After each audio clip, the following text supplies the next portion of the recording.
I'm going to start with a number that is pretty scary. 90%, approximately 90% of children have been approached to send images or something similar online. That is very frightening to me. And Dr. Lisa Milam with Our Kids Center is here to talk about efforts to educate parents or grandparents about preventing your children from being taken advantage of online. Thank you for coming in, Dr. Milam. Sure. Now, in today's internet world, with the electronic devices being part of everyday life, we know that it's a dangerous place for children. What are you seeing today?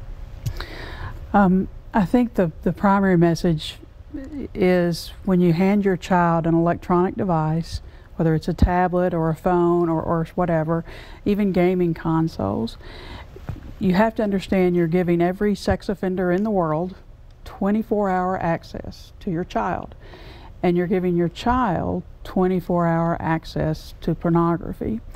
And so it becomes the parent's responsibility to adapt to that, to put safeguards in place and monitor what their kids are doing.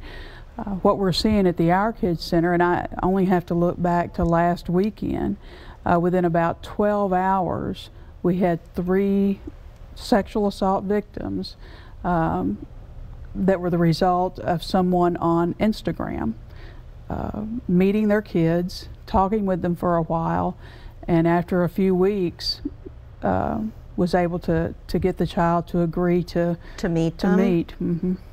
It's Correct. Such a gateway. Correct. For these predators. Yes. So, these things don't come with instruction manuals in terms of, how you monitor, right? I mean, that's up to parents, grandparents, guardians to keep an eye. And so, what should the conversation be between the parent or guardian and the children? I think the first thing is to recognize that there has to be conversation. That when parents or caretakers provide that device, it has to be understood it is not the child's device. It is the parent's phone or tablet, again, whatever you're using, and that parent has access to that 24 hours a day. It is always okay for a parent to check that device, to see what their kids are doing. Parents have to understand that by the time a parent is using something like Facebook or Instagram or some other social media, kids have probably already moved on to something that they consider more cool. And kids really are a step ahead of parents. And it's also important for parents to recognize that it's pretty normal behavior. It's completely normal for kids to be searching for things that are inappropriate, that have sexual content or violent content. Kids are going to do that if they have the opportunity. And so parents, when they do see that their kids are viewing those things, we encourage parents to be mindful of their reaction, to not have an emotional reaction, and to be calm and simply begin to ask questions of kids. Talk to kids about and it can be phrased in the context of friends. Do you have friends who've had any kind of trouble online? What's happened to your friends? What kinds of things did your friends say or do? Have things happened that have worried you? It's okay to ask your friends if someone's approached them online. When is it appropriate to give a child a phone?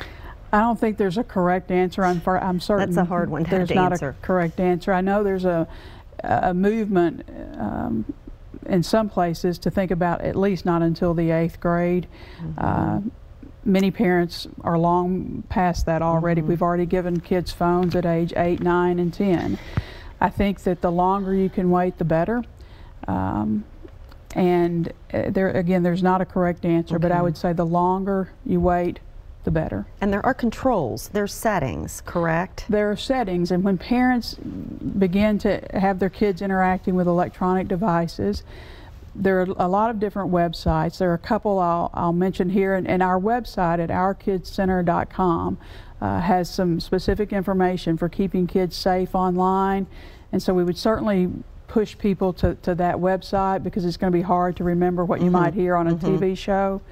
But things like the Internet Crimes Against Children website has a lot of good resources. There's something called internetmatters.org that has a lot of good resources. Even the place where you purchase the device can provide you some instruction. Google. Okay. I mean, there are lots of options for parents to simply get online themselves and Google for information. Should children, they should not be doing live Instagram things, should they? Especially if someone could find out their location. Again, and that's why it's important for parents to understand that kids probably know more than they do. For example, even the photo, you don't want your child to put their photo on their profile. Photos online actually contain information that allow you to find the location of a child. I mean, with GPS, even with just a photo, you can find the actual physical location for a child. So yes, we would certainly encourage you know, parents to be aware of what profiles their kids have out there, what if any pictures they have put out there. The other thing to think about is parents need to be friends or need to be following their kids on whatever apps their kids are using. And one important thing for parents to be mindful of is if they're following their child on a particular app and they're not seeing a lot of activity, it's probably a dummy app or a dummy profile, and their kids are using something else. All right. Again, kids are much smarter than you think. They sure are. Dr. Milam, I could talk to you about this for hours. I'm sorry we have to wrap this up. It's okay. But ourkidscenter.com is the website to get more information. Ourkidscenter.com. Thank you very, very much. Thank you. And we will be right back after this.